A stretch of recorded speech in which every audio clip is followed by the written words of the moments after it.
What's going on, y'all? Welcome back to Clown Questions, the show where there are no dumb questions. I'm your host, Matt K. Maurer, and the question on my mind today is, do the Pacers have a deal with the devil?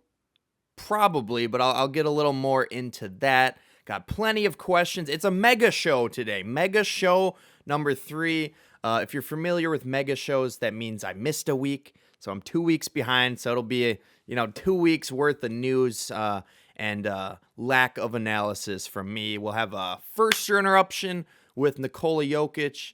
Rip. He didn't die. The Nuggets just lost. And we'll do a top 20 Goosebump moments of the week. So fun little show for y'all. No guests, but who's down to clown?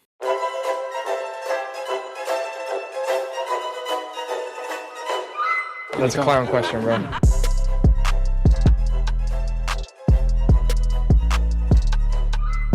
So do the Pacers have a deal with the devil? It's hard to answer no to this question if you've watched Indiana Pacer basketball in these playoffs.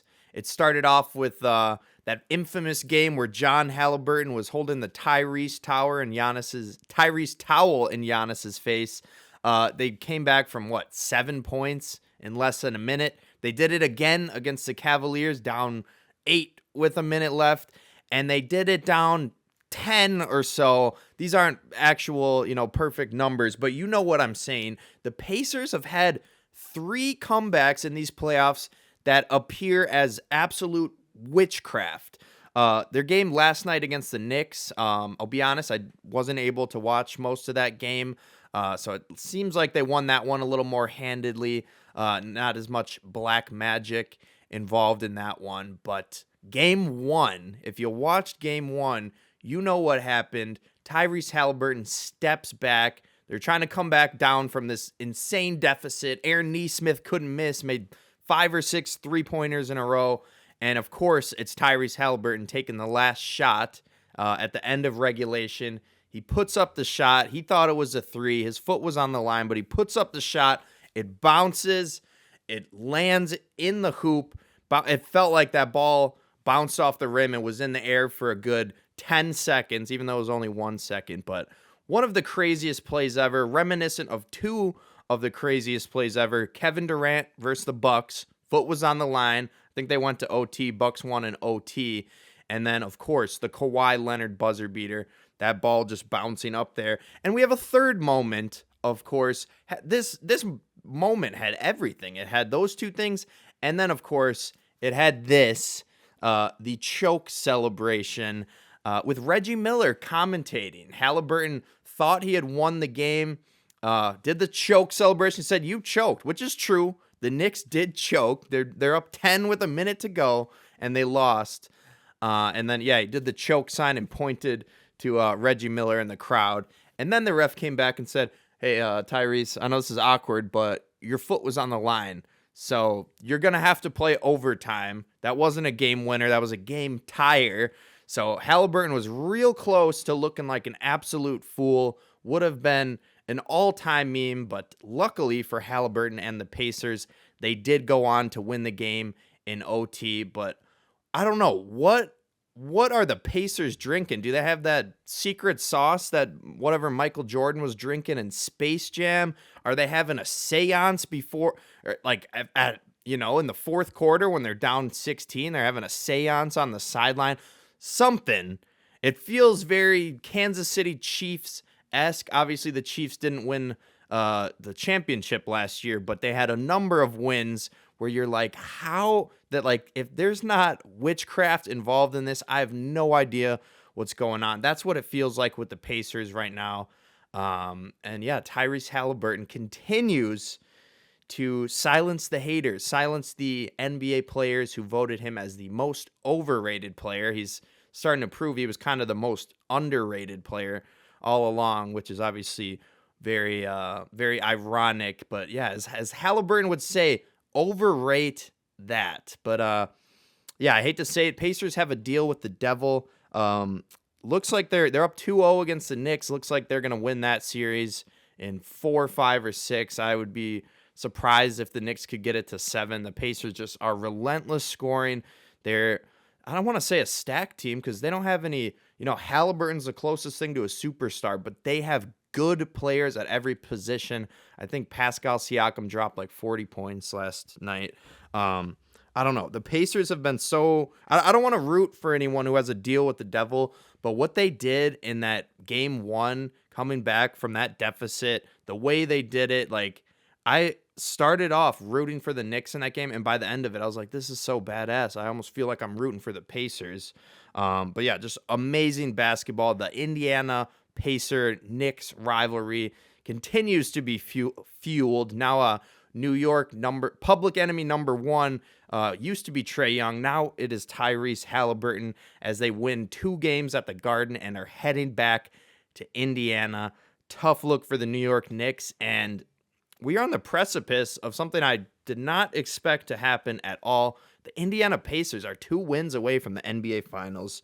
Just ridiculous. I'm shocked. I think most people didn't see the Pacers going this far. A lot of people probably picked the Bucks over them, picked the Cavs over them, and probably picked the Knicks over them. I will continue picking against them. I think they're going to beat the Knicks, but then lose in the finals. But who knows? With this devil magic they have, they might be unstoppable. Halliburton might do that again, hit his 4th game winner in these playoffs in the finals. But let's hope that doesn't happen.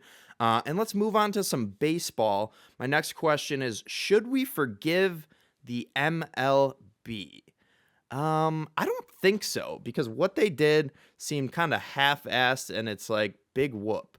What they did is they removed Pete Rose and Shoeless Joe Jackson from the MLB's banned list. Now, Pete Rose, I don't know all of the history there, but all I know is he was betting on games, I think either while he was a player or while he was a coach. So I can see why they don't want him in the Hall of Fame. He has the most hits all time. He deserves to be in the Hall of Fame, but they don't want to put a guy in the Hall of Fame who might have been, influencing baseball games because of what kind of money he had on it. But he's unbanned, so Pete Rose is a shoo-in for the Hall of Fame, as is a shoo-in, no pun intended, Shoeless Joe Jackson. He's also a shoo-in for the Hall of Fame in my eyes. But the reason these guys were removed from the banned list is not because they're, Rob Manfred, the commissioner, and MLB, they're being nice, they're saying sorry to these people. It's because they have a new policy that you are removed from the banned list if you're deceased. Pretty fucked up. It's, maybe I'm sure Pete Rose's family is probably grateful. They'll get to see him go in the Hall of Fame. I don't know, Shoeless Joe Jackson's great grandchildren, maybe they're probably glad. But yeah, Shoeless Joe Jackson, I feel so bad for that guy because he was one of the best in his sport and probably not the brightest cat, probably not the sharpest knife or the brightest light in the shed. However you say that. I'm not the sharpest crayon in the drawer, but yeah, Shoeless Joe, he basically, obviously he was banned because of the Black Sox scandal, which now that I think about it is kind of a racist name for the scandal. But the White Sox back in 1900 something, maybe 1920, 1915, I forget the year.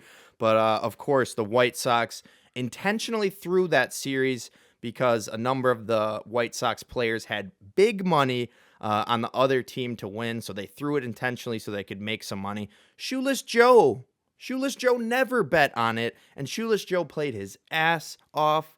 Whether he was wearing shoes or not, Joe Jackson was one of the best in the sport at the time, and he never deserved to be banned. He got unfairly blamed for being basically tricked by his teammates to kind of go along with it. He didn't know what was happening. I think Shoeless Joe was still, playing at full effort, wasn't trying to throw anything, and he got kind of unfairly lumped in with that group of those White Sox who were known as the Black Sox. Again, kind of a racist nickname for that White Sox scandal way back when. But let's move on. Let's talk some NFL. Who got extended? That's the next question. we have a number of guys here. I'll start with King Henry, Mr. Mark Henry. No, that's a WWE guy. How am I blanking his name? Derrick Henry. Excuse me, guys. He was extended to a 2-year, $30 million deal with the Ravens. Well-deserved. Came into the Ravens last year. People weren't sure. They saw him at the end of his run in Tennessee. Maybe thought, oh, he's a little washed. Turns out the Titans were just trash. You put him on a good team like the Ravens, and he runs for damn near 2,000 yards. But yeah, well-deserved from King Henry. He is now the highest paid running back in history over the age of 30. So yeah, really cool for King Henry there. The biggest extension, though, both in terms of impact and dollar value, is Brock Purdy. The 49ers extended Brock Purdy to a 5-year, $265 million deal.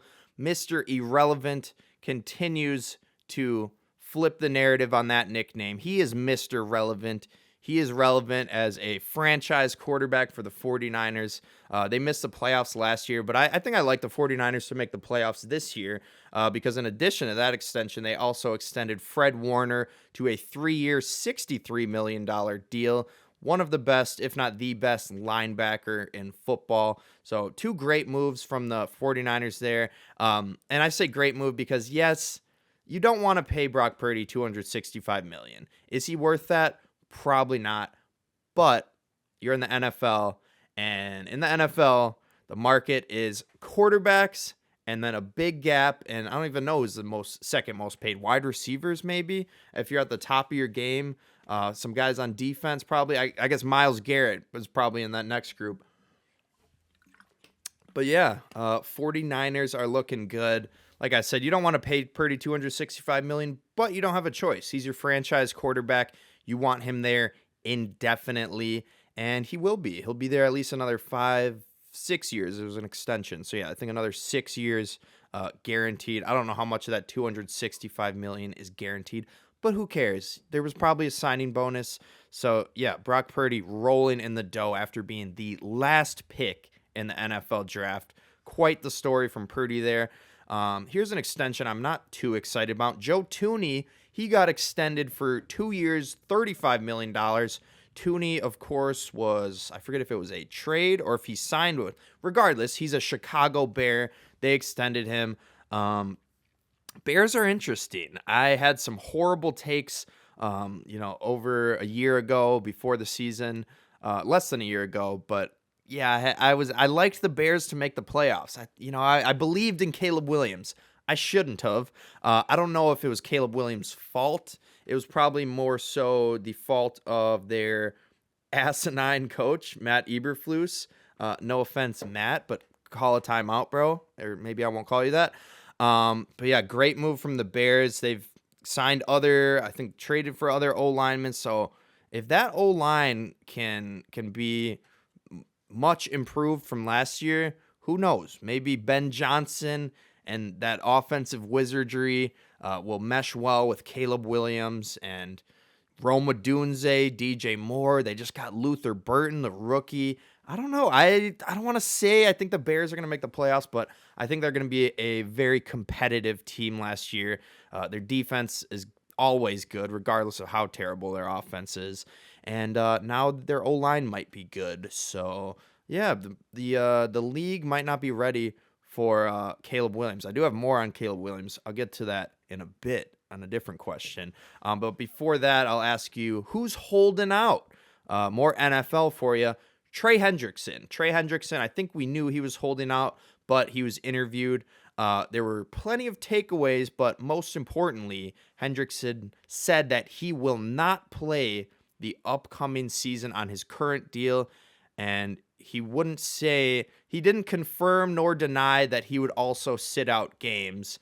But yeah, I don't know. I don't even know what that means. He said he won't play the upcoming season. This is a copy and pasted tweet, but basically Trey Hendrickson holding out, and for good reason. He saw T. Higgins do it. He saw Jamar Chase do it. He's like, well, now that the 2 receivers are paid, maybe it's my turn to get paid. And that defense was god awful. Muma, if you're watching this, apologies for that. Former classmate who plays there now. It wasn't Muma. It was because Muma didn't get enough playing time. That's why the defense was bad. But it's going to be a whole lot worse if they don't sign Trey Hendrickson. So pay the man, Bengals. I don't know what you're doing. I don't know if you think the defense is going to... How much worse could the defense get? I don't know. But with no Trey Hendrickson, I would assume there will be a drop-off. Take a sip of water and make you awkwardly sit there and listen to that ASMR or lack thereof. But another holdout would be someone on the Green Bay Packers. That would be one of our O-linemen, Elton Jenkins. Elton Tron, I think. I don't know if that's actually his nickname. Probably not. I think they call him L more often. Probably a Stranger Things reference. But yeah, Elton Jenkins is also holding out. Packers, pay the man. We want that stability at O-line, and Jenkins is one of the best in the game. So sign him. That's all I got to say there. Sign Hendrickson, sign Jenkins. It's only right. And speaking of someone who might have been right, Nico Harrison. I hate that I have to ask this question because I had been clowning him. I had called him I shouldn't call him my Lord and Savior. I'm a Christian. That's blasphemy. He was my favorite GM of all time, is what I should say. But let me ask the question: was Nico Harrison right? Was he right to trade Luka Doncic for Anthony Davis and not much else? Everyone said no initially. Everyone said it was the worst trade in NBA history. But now, with a supposed deal behind scenes between Adam Silver and Nico Harrison, he might have ended up, I don't know if he won the trade, but he definitely didn't lose the trade because the Dallas Mavericks won the damn lottery. Sorry, I know this is dated information, but just for my own head, I need to get out the news I wanted to talk about. That's why it's a mega show. Okay, stop arguing with yourself, Matt. But yeah, the Dallas damn Mavericks won the lottery. They had like a 1.8% chance of winning the lottery. And of course, winning the lottery means winning the Cooper Flag sweepstakes.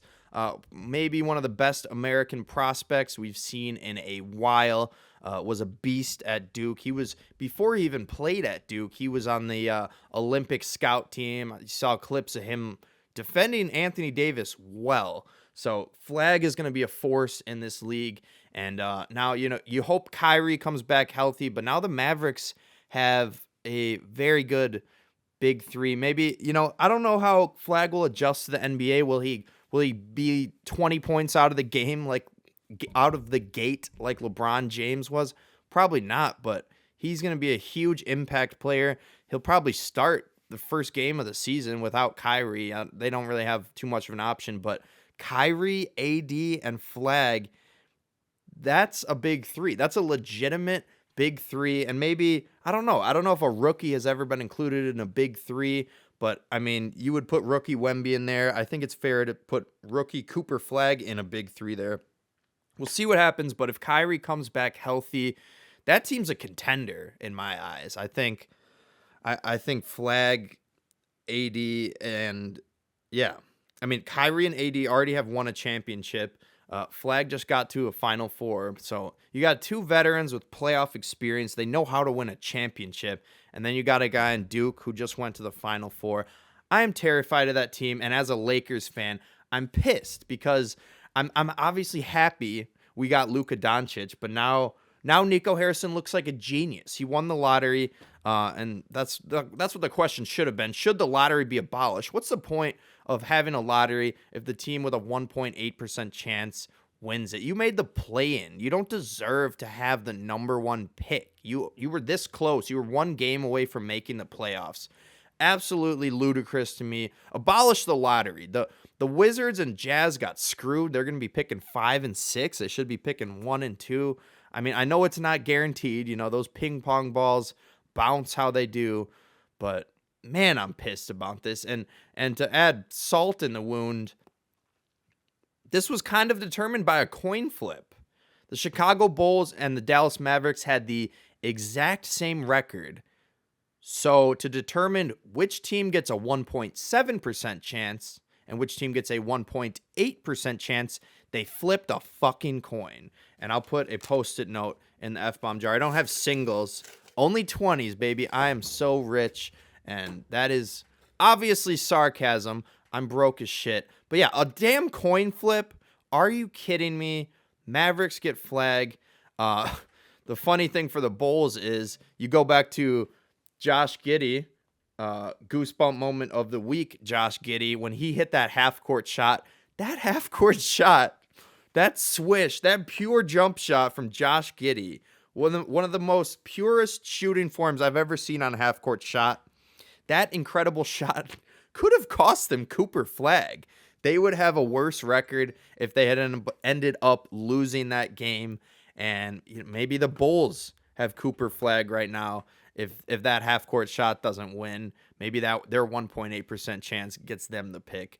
But yeah, everyone is claiming that this is completely rigged, and I agree. I think Adam Silver promised them pick number 1 in exchange for Luka.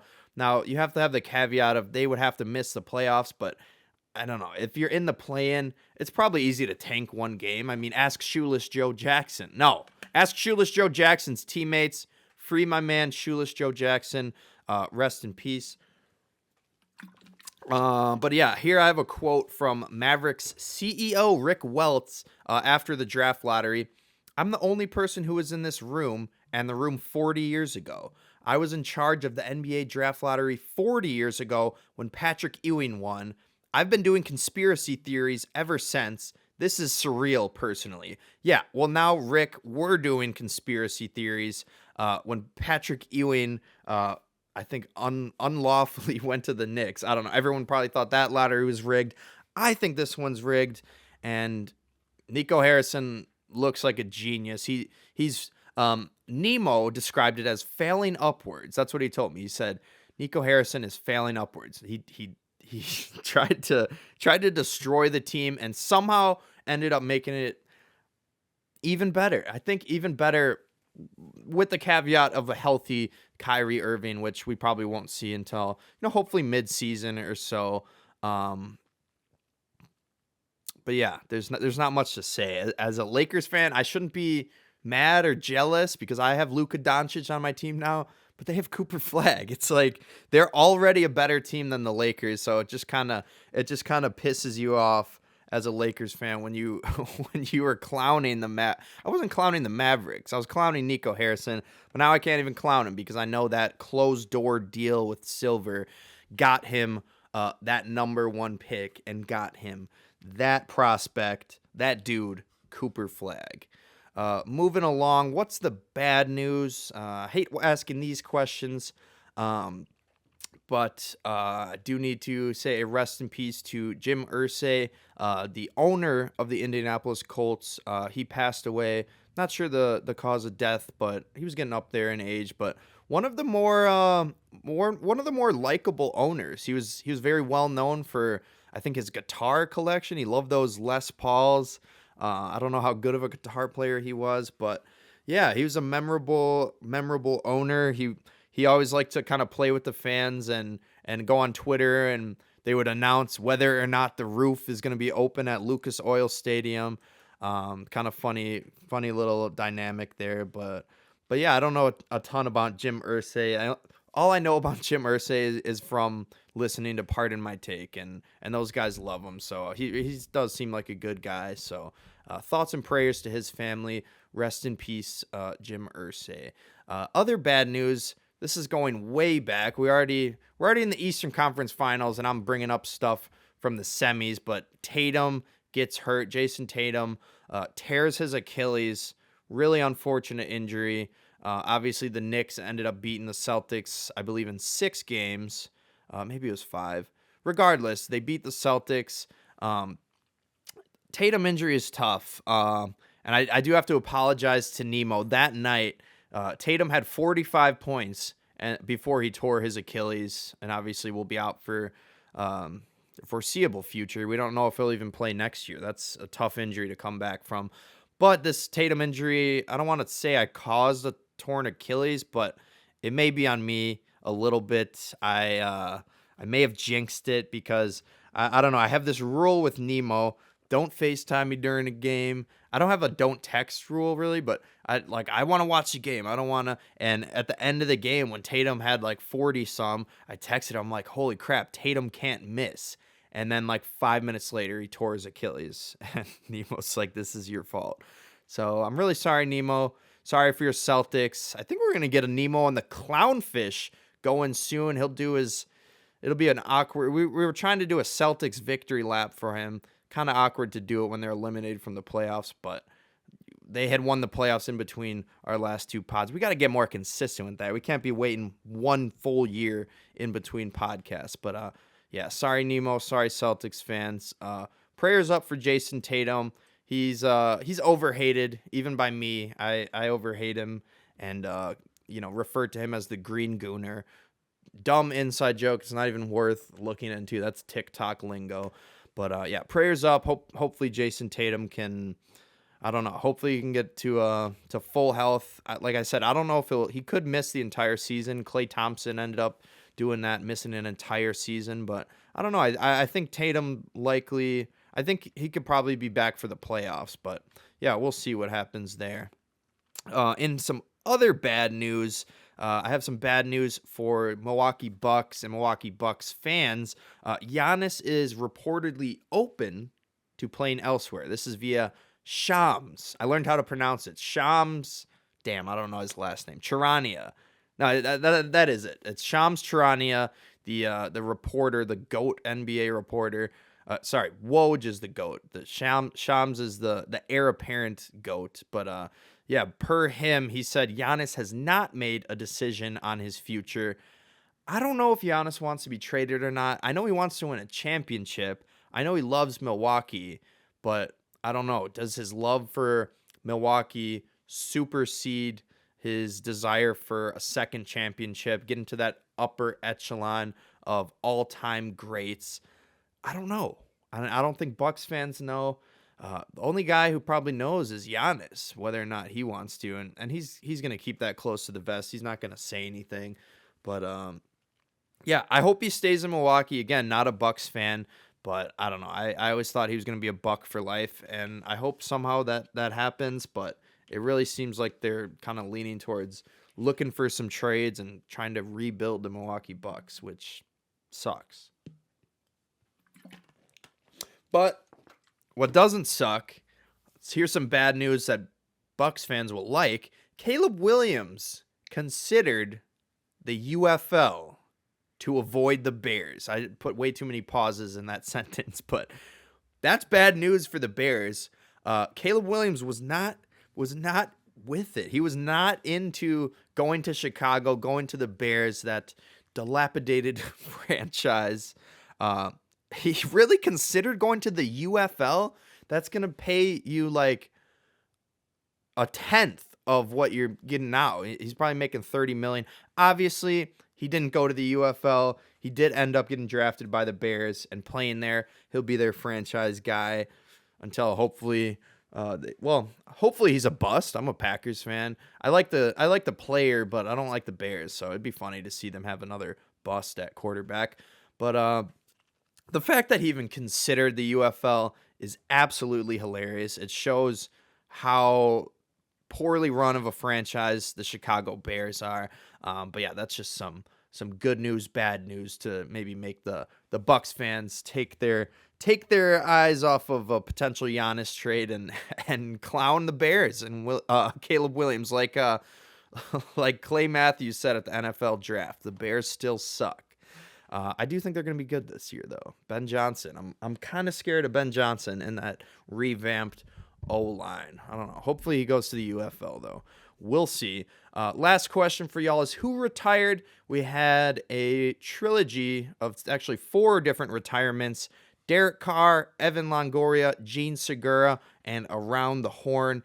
Derek Carr, we weren't sure when he was going to play this year, but he ends up retiring.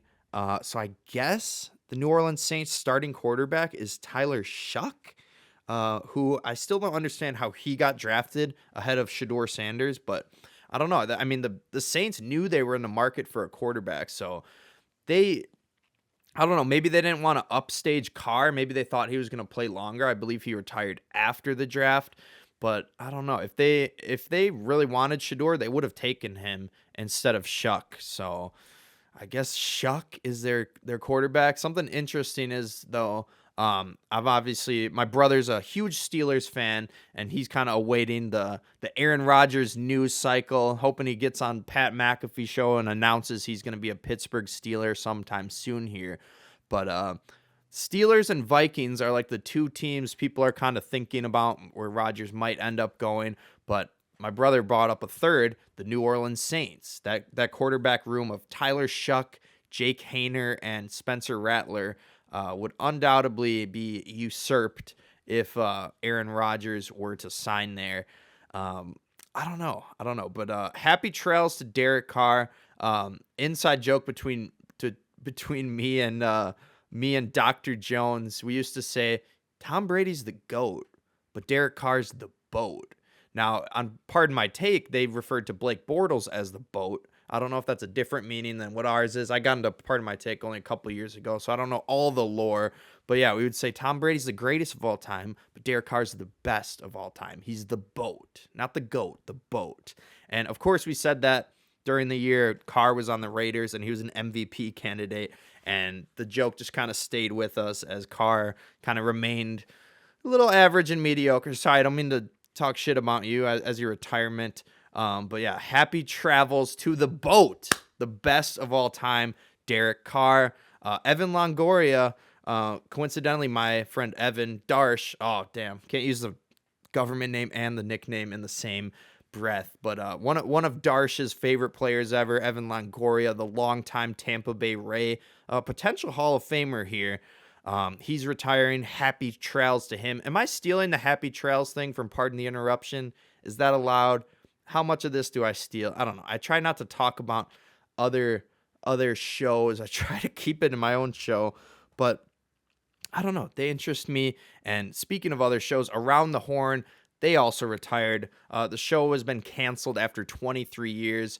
It was a great show on ESPN. And not to talk shit about the show, because I thought it was a solid show. What I remember from the Around the Horn is that was when my favorite sports show on ESPN of all time was Sports Nation. You had Michelle Beadle and Colin Cowherd. Even Marcellus Wiley was really great in that show as well. Loved that show. But what I remember Around the Horn for is for commercial breaks of Sports Nation, I would switch over to ESPN2 and watch Around the Horn. Woody Page is the GOAT. I don't know if y'all know Around the Horn, but I'm sure some of y'all do, of course. If you're watching a sports podcast, you've probably heard of it. But yeah, other retirement was Gene Segura. Shout out Gene Segura, Brewers legend, Phillies legend. And yeah, I'll steal the PTI line again. Happy trails to Gene Segura. Now let's get to first year interruption. Today's first year interruption is going to be with the boat, not the boat. Okay, he's not the boat yet, but the best player in the NBA. I'm not talking about Shai Gilgeous-Alexander. I'm talking, of course, about Nikola Jokić. If you can see the red X on the bet ticket in this blurry background, you'll see that I did not win my Nuggets future. I had to add the Nuggets to my bet graveyard. I'm hoping to replace that ticket with another ticket soon, but I don't know. I'm probably wasting money at Potawatomi, and I need to get my ish together here. But let's do the first year interruption with Nikola Jokić here. After they lost Game 7 to the Oklahoma City Thunder, they basically asked him straight up. They're like, hey, do you think you can win a championship with this team, with this roster, the same team? And he had a very interesting response to that. Excuse me. So here's first interruption with Nikola Jokić. Nikola, do you leave this series feeling like you guys are still close to being able to win another championship, or what are your thoughts after 2 Game 7s? And I know you dealt with health issues, not you, but Aaron and Michael. Do you feel like this team could still win a championship as it's put together now? I mean, we didn't, so obviously we can't. If we could, we will win it. So I don't believe in those if stuff. So we had the opportunity, we didn't win it. So I think we can't. Pretty hilarious answer from Jokic. They're like, do you think you can win it with these same guys? He's like, well, we didn't, so no, obviously not. We would have if we could have. Hilarious answer from Jokic. Bro's just being straight up. He said, no, I don't think we can win a championship with this team because we didn't. He's just, I don't know, hilarious, like, just not even like a deadpan answer. Just being completely honest from Jokic. But I will say, I do disagree with Jokic to an extent. I do think the Nuggets are a shallow team. They don't have enough depth. They do need some more guys, some more role players. Like Bruce Brown was a huge loss. He was so, pivotal in their championship run. Westbrook is so up and down. But I don't know. I disagree with him to an extent because they took the current NBA Finals favorite, the Oklahoma City Thunder, to Game 7. And in that Game 7, one of their best players, Aaron Gordon, was playing on one leg. I think he was playing on like a torn hamstring. He could barely hobble out there. So that's why I disagree with Jokic to an extent because of the injuries of Aaron Gordon, because of the injury of Michael Porter Jr., a known shooter, but Porter Jr. had, I think, an ice pack. It looked like he was wearing a diaper the entire series on his shoulder. He couldn't really shoot, and yeah, as a shooter, a shoulder injury is probably the death of your pure shot form here. But I don't know. That's why I disagree with Jokic to an extent. With a fully healthy Gordon and a fully healthy Michael Porter Jr., who knows? Maybe they don't get their ass kicked in Game 7, but they did. I don't know. Oklahoma City Thunder can kick anyone's ass. So I agree and disagree with Jokic. We don't know what they can do. I don't know. I'm completely biased because I bet on the Nuggets to win the championship, and I was wrong. So, yes. Okay, he is right. With this exact team, they can't do it. But if they were perfectly healthy, they would have been close and probably would have still lost. So, yeah, you know what? Jokic is right. Jokic is always right. That's why he's the best NBA player in the league. Shut up, SGA and Thunder faithful. I don't know if any Thunder faithful watch this, but shut up if you do. Just kidding. Let's get to the Goosebump moments of the week. Of course, this is covering 2 weeks, but we'll call it the top 20 Goosebump moments of the week this week. Everybody's favorite moment of the week, but let's get into it. Number 20, starting us off, we have Taylor Walls with a walk-off sack fly for Tampa. Finds Taylor Walls. And a pop fly ball back into left. Morrell back to tag. The catch made by McCormick. The throw to the plate. It's not in time, and the Rays win it on the fly ball to left. Number 19, the polar bear Pete Alonso scores Lindor on another walk-off sack fly. Lindor tagging at third. Reynolds makes the catch. Here comes Lindor. The Hail Mary throw not nearly in time. Put it in the books. Number 18, Joey Bart walks it off for the Pirates on Mother's Day. Again, ground ball left side, sliding stop, throw to the plate, walk it off, raise the Jolly Roger, take 2 of 3. Number 17, Nathan Lucas wins it for the Blue Jays in the 11th. Swinging a bouncing ball through the whole left side. Blue Jays win. Blue Jays win. Number 16, Ernie Clement's single is another walk-off for Toronto. Varsho and Ernie Clement wins it for the Blue Jays. Pinch hit. Number 15, Justin Turner with a pinch hit walk-off double for the Cubbies. That's head to the corner. Brewhot is in. Here comes Nico on his way to the plate, and the Cubs win it. Number 14, Cody Clemens lines one out deep to center to win it for the Twins. He won't get it. The ball lands. Fitzgerald scores. Twins win. Twins win. The Twins finally walk off the Guardians. Number 13, J.P. Crawford and the Mariners beat the Yankees in 11. Absolutely on the road. Down the line. Is it fair? It's there. Laser guided by J.P. Crawford. And he wins it tonight against the Evil Empire in 11. Number 12, Alex Verdugo with a base hit to walk it off for Atlanta. And Verdugo coming up. Ground ball up the middle. Here comes Eli White. And the Cardiac Kids find a way. Number 11, Jesus Sanchez and the Marlins stun the Cubs in a wild one. For the bag at first, rolling down the right field line. This is going to tie it. It might win it. The Marlins walk off the Cubs. I told you it's been an exciting game. Number 10, Natasha Cloud steals it from Caitlin Clark to win it for the Liberty. Clark has to get open. 1 second left. Clark Little doesn't get the WNBA shot action. off.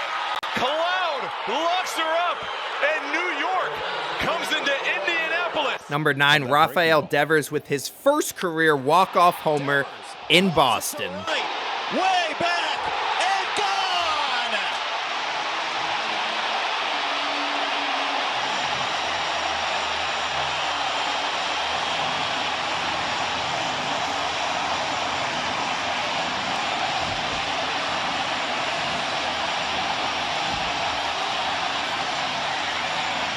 Number 8, the Astros' Isaac Paredes with a moonshot to send the Royals home. Ball, and that's hammered deep to left field. Kiss it goodbye. Isaac Paredes' 5th home run of the season is a walk-off winner. Number 7, Fernando Tatis with a disgusting bat flip In the air to deep left on this center walk-off field. dinger. It's back. It is gone. Fernando walks it off deep into the San Diego night. Padres win it. Number 6, the Javier Baez Renaissance continues with a walk-off 3-run homer. Again! Yes, Tigers win! Javi is unstoppable!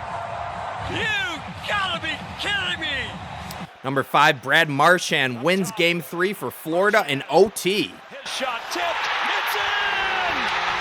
Brad Marchand wins it in overtime. Number 4, Leon Draisaitl wins Game 2 in OT on the assist from McDavid. Draisaitl scores! McDavid and Draisaitl combine for the game winner. Edmonton wins it in overtime. Number 3, Riley Smith with the ever-so-rare hockey buzzer beater to win it for the Knights.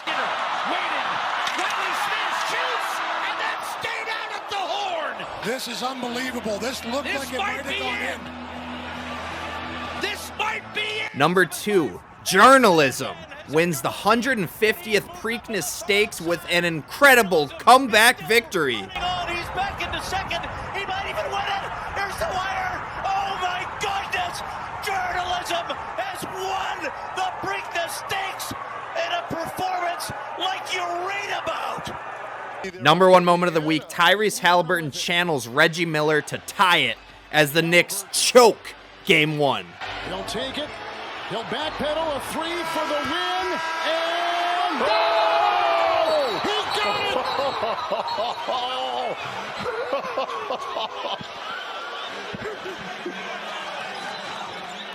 What the Halle? What the Halle Berry? What the Halle Burton? What? Come on. If I'd be shocked if anyone who watches the show doesn't know about that, but one of the coolest playoff moments ever, that like one of the only ones to top it is Reggie Miller actually doing 8 points in, or was it 9 points in 8 seconds? Whatever it was. But yeah, channeling Reggie Miller, seeing Reggie Miller commentating courtside and be like, you know what? I have to pull out the celebration. Someone tweeted like before that game, they're like, I just know Halliburton is going to use this choke celebration the second he gets the chance. And he had the chance, and everyone's laughing like he literally did it the first chance he got. But it was a perfect time. Perfect time to do it. There's no way I'm plugging in my camera with 2 minutes to go on this podcast, but I am. But yeah, I hate the Pacers. And yeah, the initial plan was to do a conference finals picks. Missed a show, mega show. We're at mega show number 3. Shout out mega shows. But yeah, then I could maybe today I could do a Cheaters conference finals picks. You know, but both series are 2-0, so that's easy. I'm gonna pick the Thunder and the Pacers, obviously. So what I'll give you guys instead is I'll do my NBA finals pick, so I don't have to cheat. I have to. Well, this one's it's reverse cheating because the series aren't technically over. The home team won. Actually, no, Pacers won those 2 on the road. But yeah, 2-0 series. Both of the series feel pretty unlikely for the other team to come back. But I'll give you my NBA Finals pick. Maybe the week after I'll do a different Stanley Cup pick after my Leafs were eliminated. Am I a Leafs fan? I don't know. They love to choke like the New York Knicks. But yeah, here's my NBA Finals pick. You know, I know the Pacers have a deal with the Devil, but I think the Devil loves free throws and foul baiting. At least I assume that. So I do have the Thunder over the Pacers in 6 games. And if you're a Bucks fan or really an NBA fan in general and you want to go vomit, listen to this last question. If OKC wins it all, with all the assets they have, are they still going to try and trade for Giannis Antetokounmpo?